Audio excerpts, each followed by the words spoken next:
Welcome back, everybody, to the UTSA Dynasty, where today we're going to recap Year 3 of the series.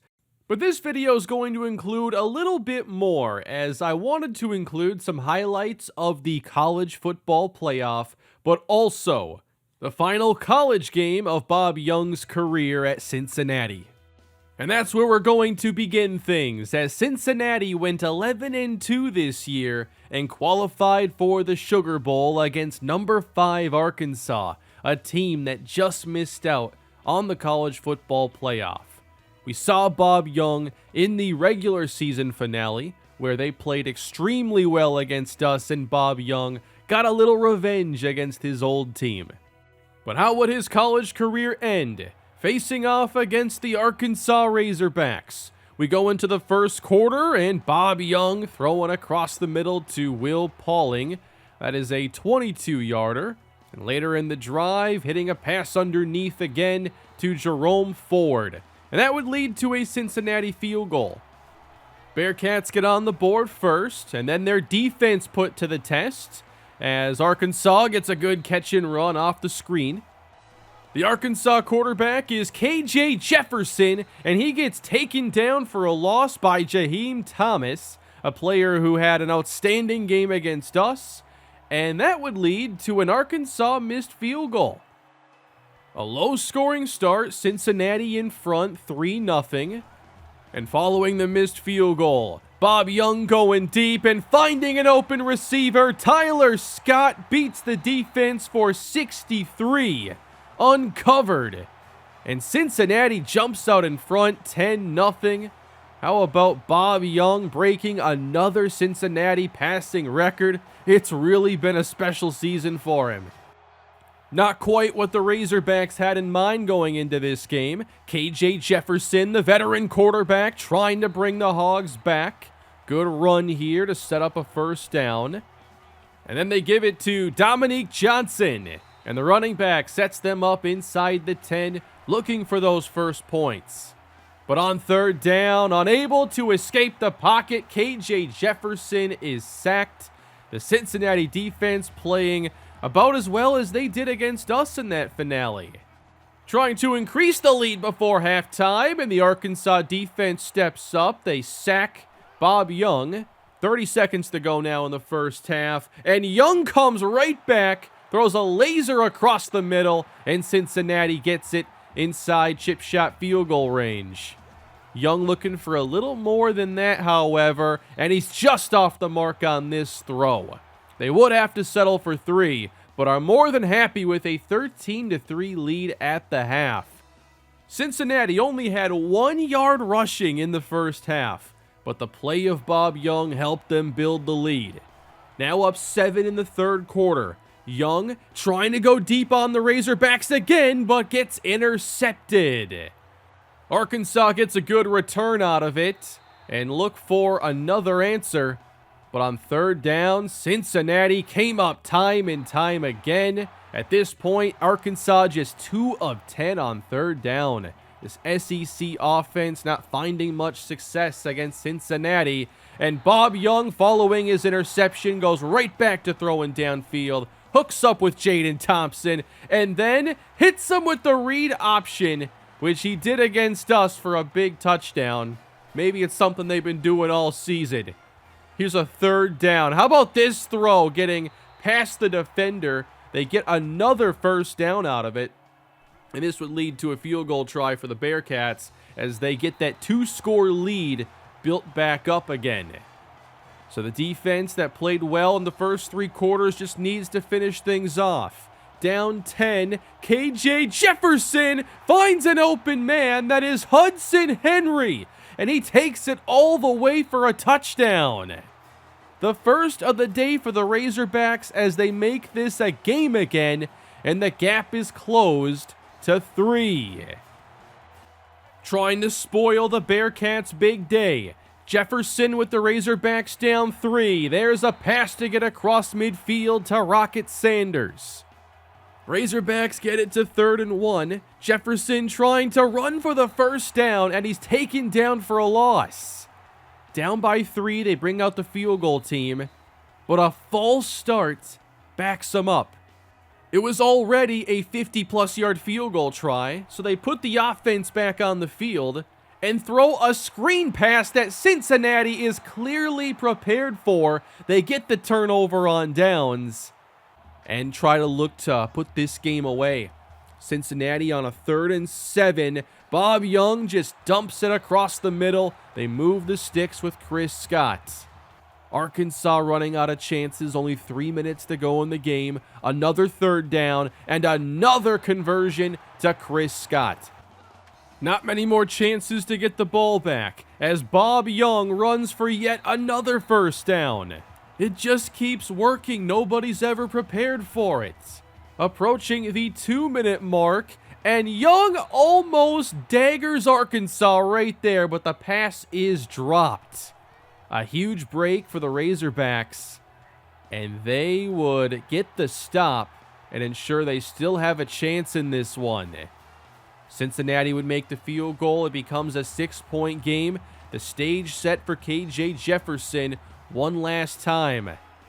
Would the Bearcat defense be up to the challenge? Here's a 3rd down throw from Jefferson. Huge throw to the outside, 22 yards to KJ Matthews. And then throwing across the middle, Hudson Henry gets 9. Razorbacks get to 3rd and 1. And again, don't come up with a good play. Sanders loses a yard. And so it comes down to getting a 4th down conversion. Arkansas out of timeouts. And they do get it. But now with no timeouts, you worry, are they moving quick enough? 22 seconds to go. This pass flutters incomplete. 4th down again for Arkansas. Game on the line right here for KJ Jefferson. And the pass takes the receiver out of bounds.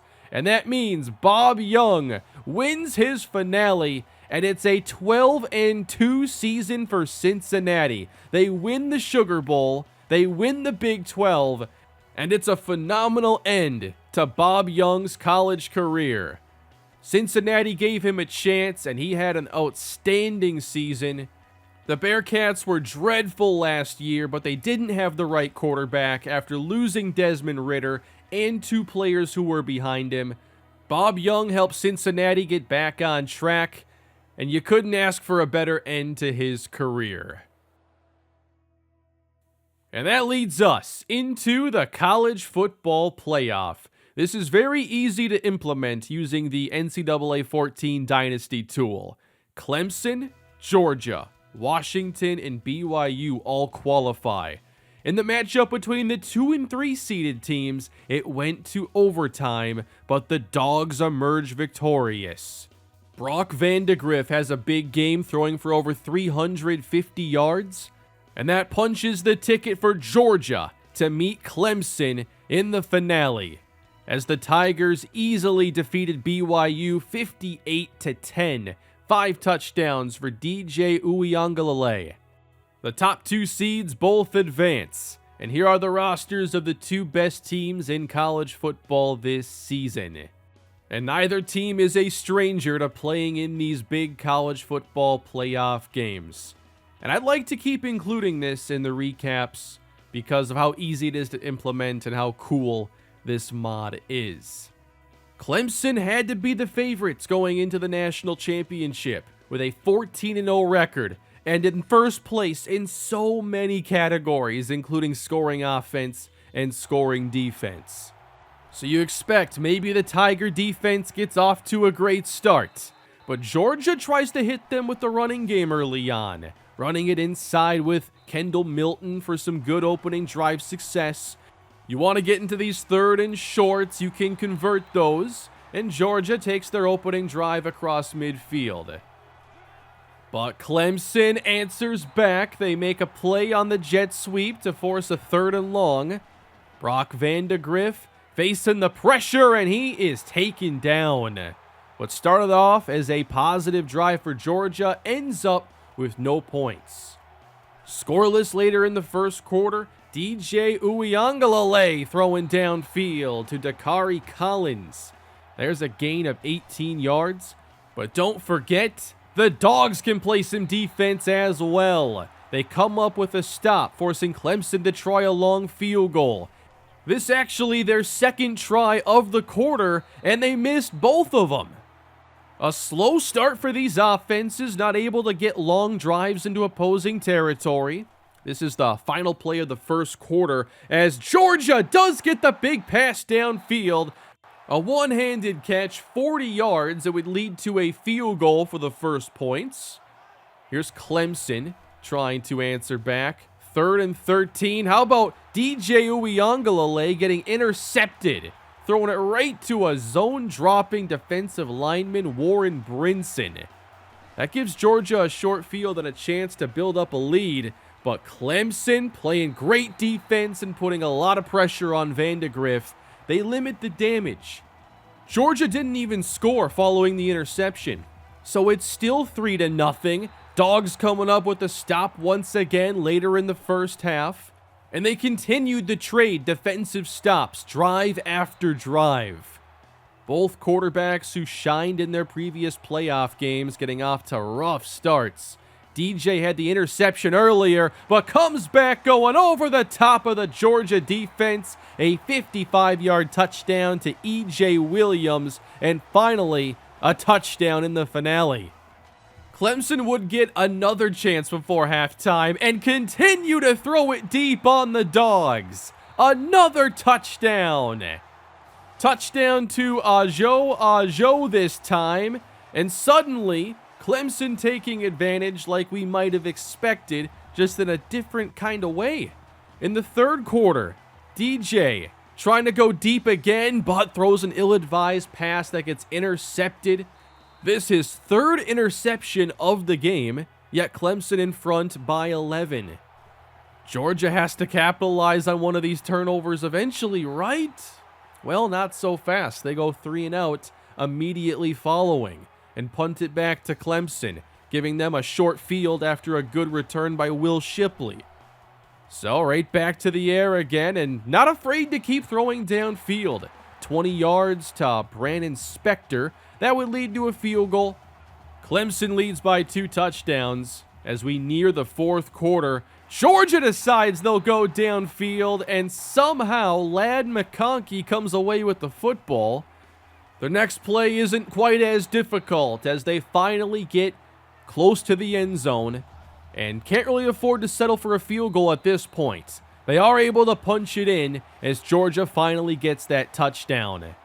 1-score game going into the fourth. Once again with Clemson driving. Here's DJ taking off with it and picking up a big first down run. There's 14 yards. They do get a field goal out of it. Back up 2 scores.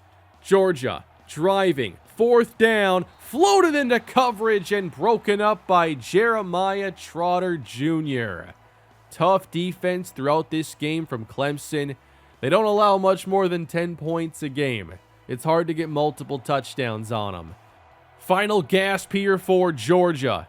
With 1:30 left to go, they do throw it deep, and a huge catch by Mitchell gets them 22. Keeps whatever chances they have alive with their timeouts intact. Trying to get the touchdown. The pass is intercepted, and Clemson is able to seal it with a dominant defensive effort. They are once again on top of the college football world and the new team to beat, becoming the national champions for this season.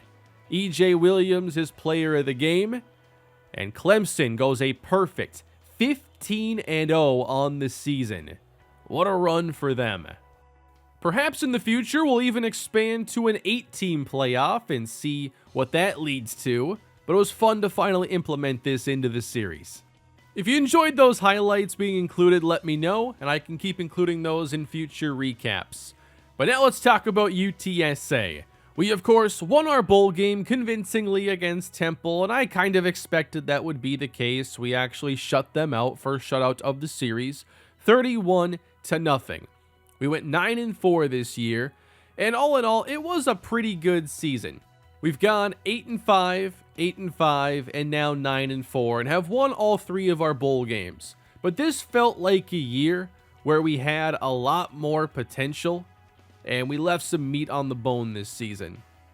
We started off 5-0, We've had a lot of key seniors, a senior quarterback, senior running back, just a lot of veterans on this team that we've been relying on. And every year you're going to have some key seniors, but I think especially this year was kind of one of the more pivotal years where you want to reach your higher ceiling, and we didn't really do much more than what we did the previous 2 seasons. So in that sense, it does feel a bit disappointing, especially looking at us starting off with such a good record and, being 5-0, thinking about, can we just win some of these key conference games and perhaps see where we are at the end of the year, maybe play in a big bowl game, talk about possibilities of the college football playoff. But then we go 4-4 in conference and really don't play well down the stretch against our best opponents. So it's kind of a schedule where we beat up on the non-conference competition, and then in our close games, we just don't play well. I think we were 1-3 in our one-score games this season. K-State was the first upset where we couldn't pull it off, and this was a home game for us. Sometimes the road games get a bit weird because there is some element of home field advantage in this game, and I like that a lot. Makes some of those games more challenging and have more of a realistic feel. But at the end of the day, we dropped the ball at home as well. We couldn't play good defense against K-State. This was a really frustrating game. Not easy to get stops. They passed the ball well. They ran the ball efficiently. Big day for Deuce Vaughn. And then we come back the next game and lose to Texas, a team that we haven't beat yet in this series, and we had our chances in this one as well.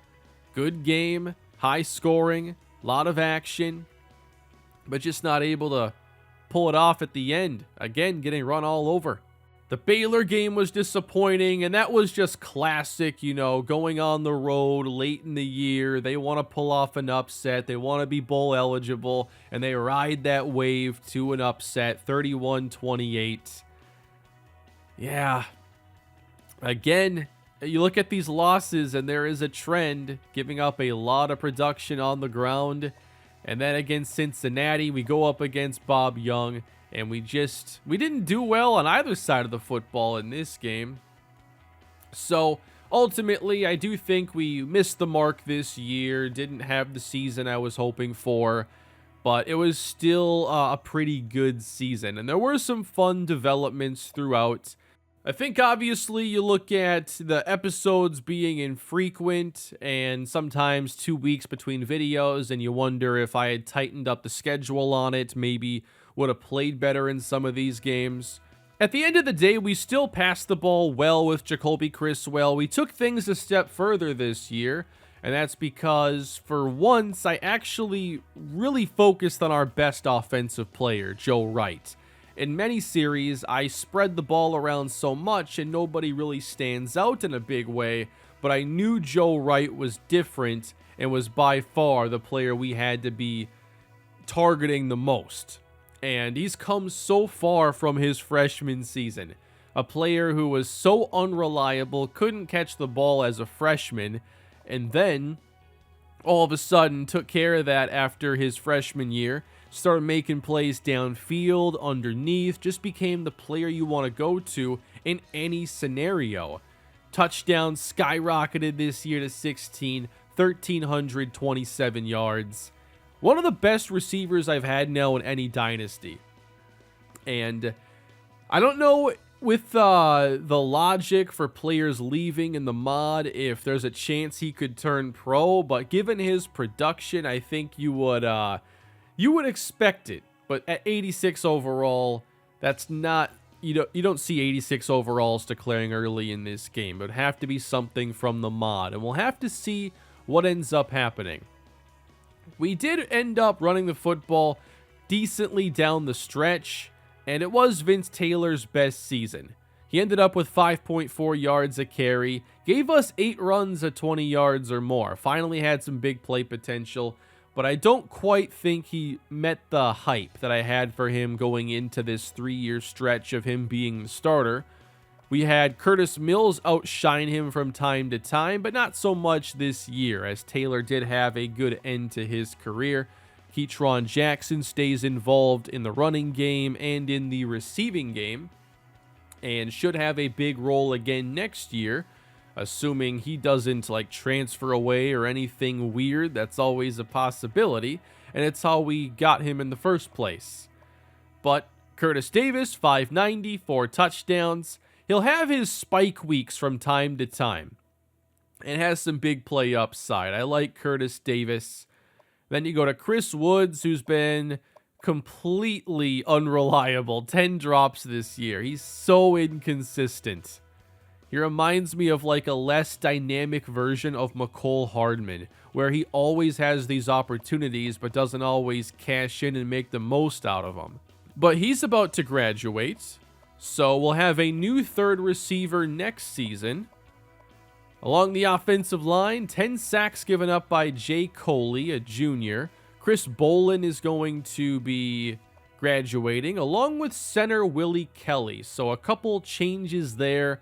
Change at running back, third receiver, quarterback. Interested in what the offense ends up looking like. And then you go to defense, and Preston Quinn maybe wasn't as dominant this year, but is still a really good edge rusher.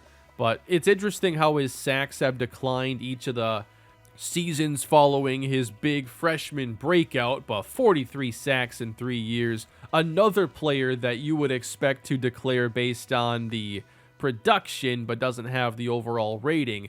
Eric Crenshaw was really good for us each of these 2 years. He's been starting, but now he's going to graduate. I thought Corey Smolik over the course of the year became a pretty reliable edge. I think he'll continue to get a lot better. And then you go to this linebacking core. It's not often you have to replace an entire starting trio in one season, and it's even less likely that you have to do it 2 years in a row. And that's exactly the challenge that we're going to have. And that's why I'm not surprised we struggled against the run. We have had turnover along the D-line. We replaced an entire linebacking core. And now we're doing it again. So I think we're going to struggle against the run again next season. We'll have to find ways to try and make things work around it. And then we're replacing a couple players in the secondary. A.J. Brown, Marvin Stokes. That's 9 combined INTs this season. A.J. Brown, 7 each of the last 2 years. And then Marvin Stokes. He had 5 this year, a touchdown, made a lot of plays down the stretch. Even Patrick Jenkins is moving on, so that's 2 more starting defensive tackles, 3 linebackers, so much turnover over a 2-year period. So we'll focus a little bit today on the players that are going to be replacing these guys. And then we get to the kicking, and I think this makes you appreciate when you have an elite kicker like we had for the first 2 years of this series, but now we had a freshman. And Keith Combs, 12 of 16, missed some makeable field goals and hit nothing beyond 49 yards. There were a couple big misses this year. I think it was the Baylor game where he had a miss at a critical moment in the third quarter. But he's going to get better. Hopefully next season can make the big kicks for us. But we finally saw some inconsistency there, and it did hurt. And then just a look here at the career stats. Jacoby Criswell, 60 touchdowns, 34 interceptions. Almost all of that production was here in this series with these 2 seasons. And then Vince Taylor, 2,300 yards, 25 touchdowns for him. He was solid. I think I just expected him to maybe have a chance to be an elite running back, and he never quite reached that ceiling.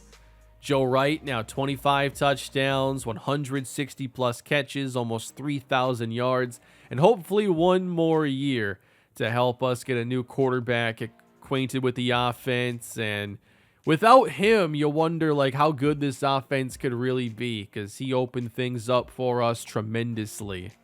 Here are the All-Americans, and I think we have a few from our team and many from the teams in the college football playoff. Preston Quinn, first-team All-American, along with Eric Crenshaw.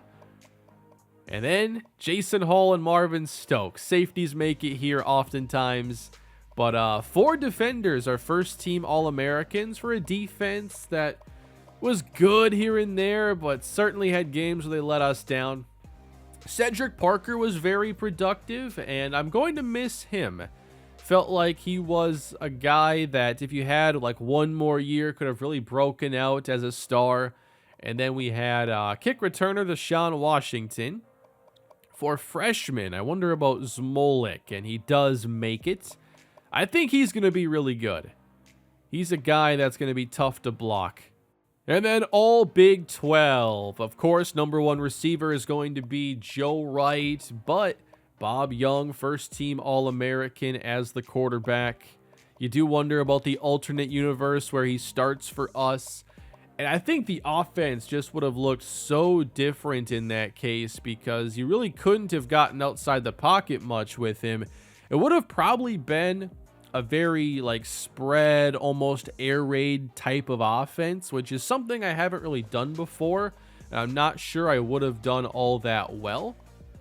A lot of defenders here are first team all Big 12 players. But nobody else on the offensive side gets all conference honors. Jason Hall is the Bednarik Award winner, and we only had like 5 players with a chance to go and take that home. Hey, Jaheim Thomas, he has been really good outside of just games against us. Yeah, he's a player that definitely caught my attention in that game against Cincinnati. Anything else for us here? Wow, second place in the Biletnikoff. I don't think I've ever had a chance of winning this in a prior dynasty, so that's a missed chance. And that is not it, as the Lombardi goes to Preston Quinn. Jaheim Thomas also wins the Butkus Award. Almost win the Jim Thorpe Award. A lot of close calls. So now we wonder about the future of this series, and I've already talked about the plans going forward.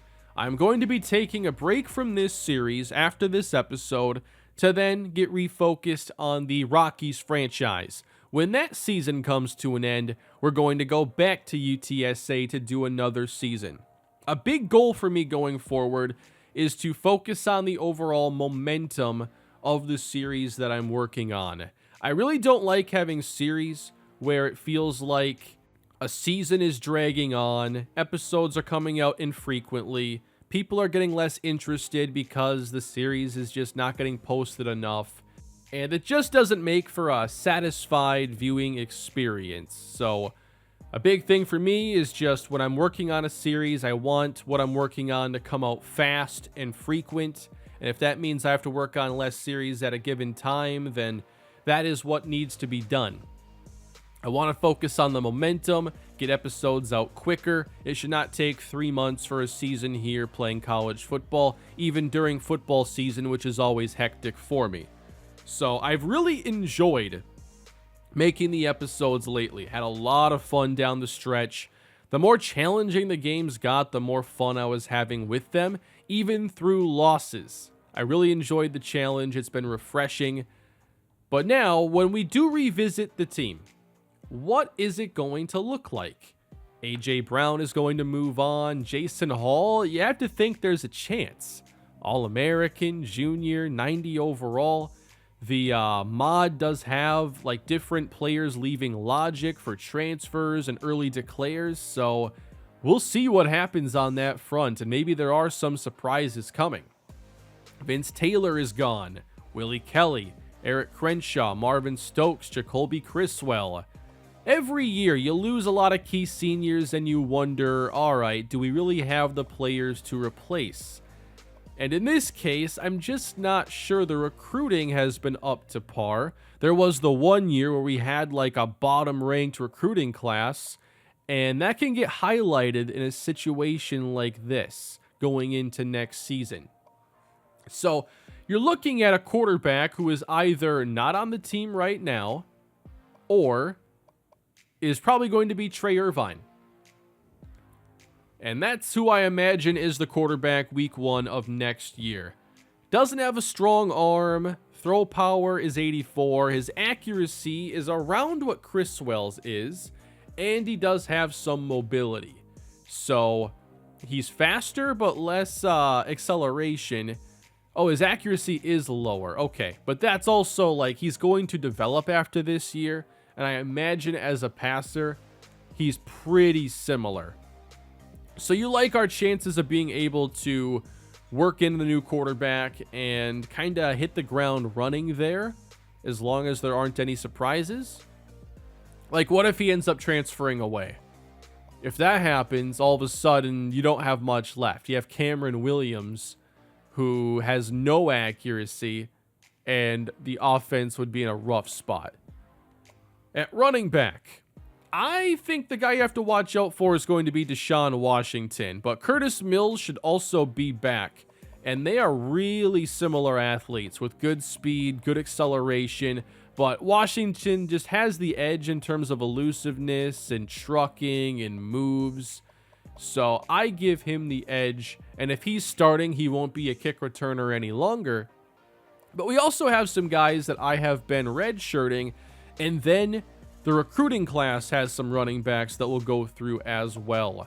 But I've been wanting to add in more of that power element, and that's where I think a guy like Jason Williams is going to get more involved. He has a little more strength than the others, a little bit higher break tackle, and I think he'll be given plenty of chances next year to take on a role. You go to wide receiver. Joe Wright hopefully returns. Keatron Jackson hopefully returns. Johnny Jenkins, we only saw a little bit of this year, but at least he can catch the ball, and I think that gives him the inside edge to be our third receiver. Like, we already have the speed threats here. A lot of teams, you know, they bring in a third or fourth receiver, and it's just a guy who's way faster than everybody else, offers some big play upside. And that's not really the case here, and we don't need that. I think more than anything, just a guy who can reliably catch fills that need perfectly. But there are some other receivers here to maybe keep an eye on, and then we have some recruits as well I want to take a look at. But I just think some of these skill sets are a little incomplete for a player to really show up next year. But maybe Kellen Holman, he would kind of be the new fourth receiver, possibly. At tight end, we should return our 2 tight ends. We only have 2. I don't know if I have one in this class to join them, but we could use a third. For the offensive line, we are going to graduate 2 starters, but one's a 71 overall. So I think overall it's going to be a similar quality line. But you look at this past year, and certainly the pass protection did not hold up very well. Took a lot of sacks this season, felt like just couldn't really get comfortable.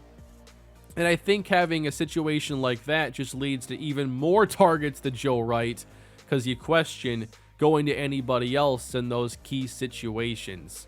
So we took more sacks this year, and we had a similar number of dropbacks. I think we're looking for a lot more stability on defense, and I just can't promise that's going to happen. I think we have the pass rushers to be problems. Our 2 edge rushers are good, but then, you know, Crenshaw and Jenkins are moving on, so John Davis and Austin Woods would be your likely new starters. I think that the run defense just doesn't have a lot of hopes of being great next year. They're not even good fits for stopping the run. So it creates a lot of problems. Who are the linebackers next year? 74 speed Jeff Wilson? Probably. Darren Malone? We don't know much about him. He's barely even played. He does have some block shed. He does have decent athleticism and 74 zone. So I think Darren Malone plays, and then Rafe Wentworth. What you also worry about is that it looks like we're going to get a lot less athletic as well. Like Cedric Parker, modern day linebacker, 220 pounds, 91 speed. I mean, Andrew Ross is kind of a slow inside backer, but Keith Cowan was also a good athlete. And you knew at least in the nickel packages, you had guys that could run, even if they weren't like the best in coverage. And I just don't know what we're going to do next year about it. I think I'm going to have to be very creative defensively. We lose our number 1 corner. A guy who will get beat from time to time, but also makes his fair share of plays. I like our secondary talent. They don't have the most athleticism, but I think that they have enough to get by. Brandon Matthews in the slot. You have Dorsey on the outside. We've seen a year of him. And then KJ Marseille, I think, is the replacement for A.J. Brown. And he was the big-time recruit for us that I want to see take on that big role. Please do not transfer away after barely playing this year. We need you next season. Hopefully Jason Hall sticks around. But then the new starter at strong safety, probably going to be Kima Guyton. We've seen him play sparingly. This defense, if we get unlucky with like early declares or a transfer, this might be a really bad defense next year. How far can these pass rushers take us? Is the secondary good enough? So many questions revolving around this defense next year. So that just even adds on more to the whole missing our chance this season. It would be different if we lost these games, but most of these players were returning. It just feels like, all right, that was the best we could do in that 3-year period, and now we're kind of starting over. I think a situation like that opens the door for a lot of freshmen to get on the field. So let's meet the 8 players that we have so far in this class.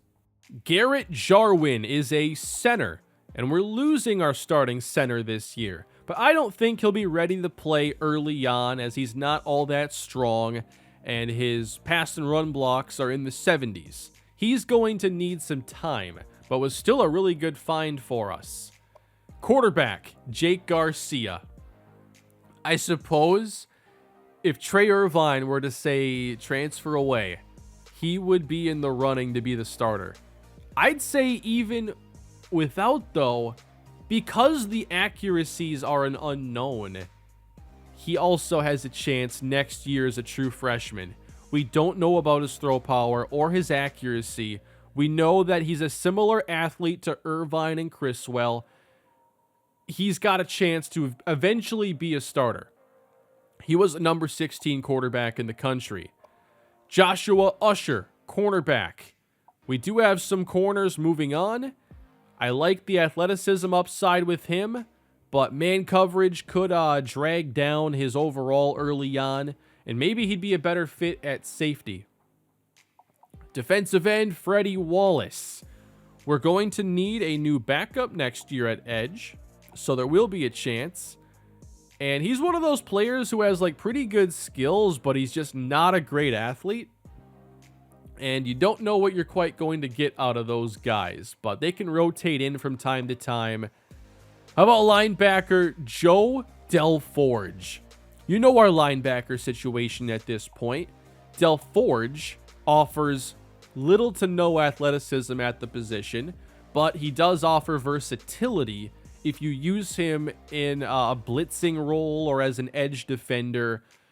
And maybe edge has to be where he ends up going. I mean, 74 power moves, 76 run tackling. But with his athleticism, you just don't trust him to play a lot of off-ball linebacker in the Big 12. We'll save Harris for last. Soma Catalina, 59 overall tackle. Why'd you go after him? Just to keep building up depth. And I think that even though he's a 59, based off what we know right now, having him develop for a couple years, maybe as a senior he could eventually start. Running back, Demetrius Robinson, a power back. These power backs have been elusive. And Demetrius Robinson has really good athleticism, or at least his elusiveness, his spin and juke are good. So I always like when a player has an archetype, but strengths that are in another area. A chance to be a more complete player. You throw in C catching, B speed. There's a real chance for him to be a starter in the future. And that brings us to Omar Harris. And he's kind of a player that his role will depend on if anybody leaves. But he has a lot of upside. He is a boom or bust player because he doesn't have good hands, but he is a good route runner, and he should have dangerous speed.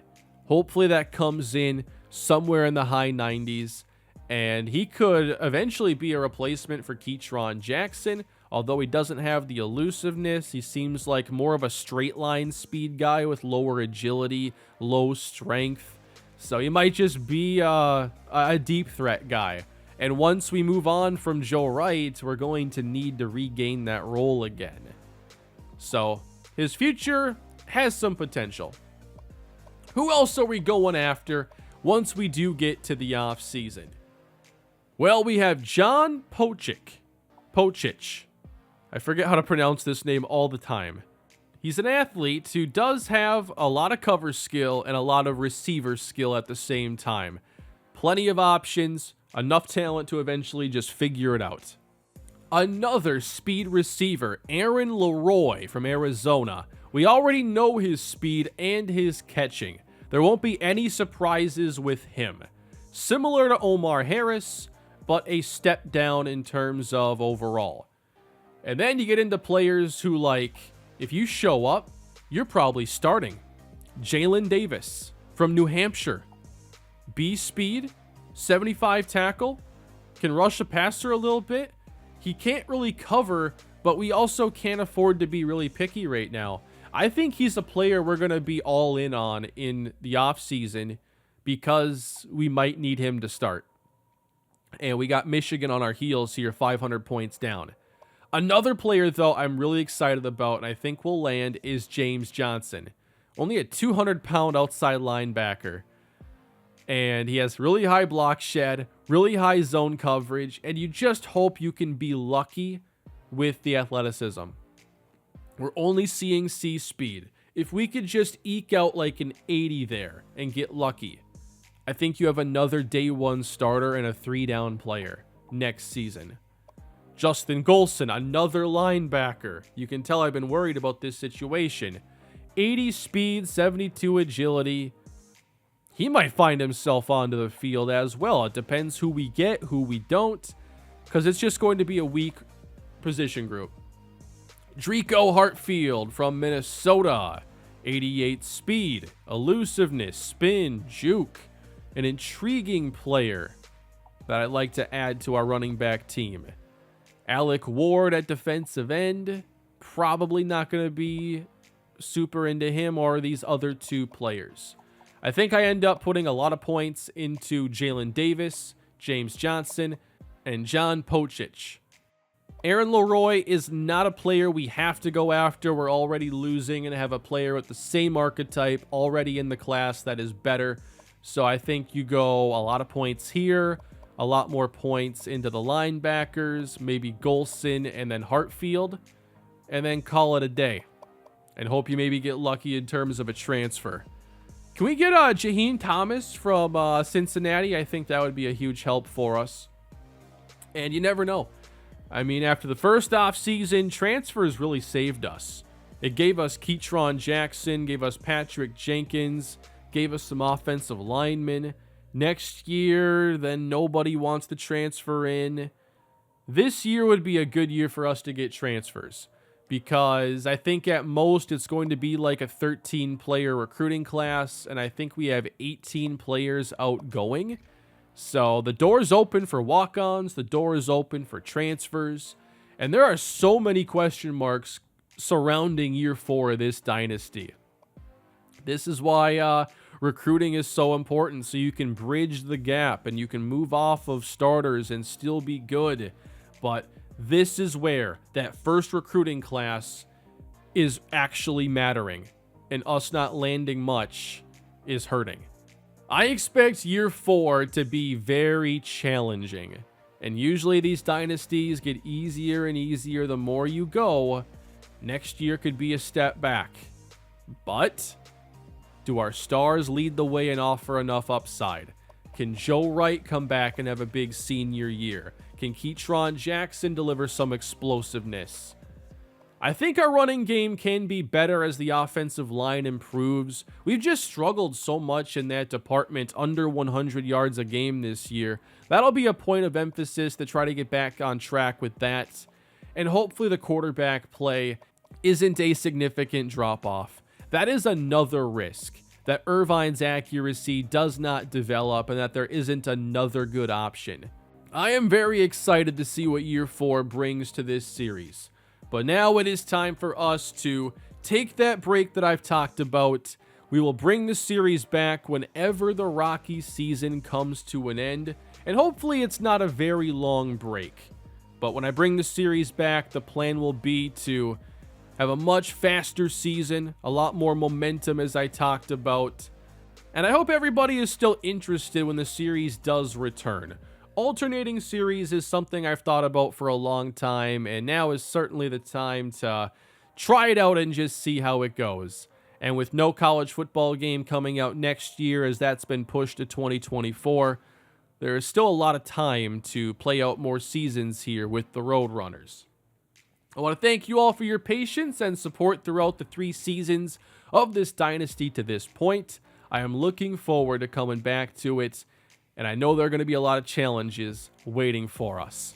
But with that, everybody, please leave a like and subscribe to the channel. Leave any thoughts you have down below on this team, and I'll see you next time. Have a great day.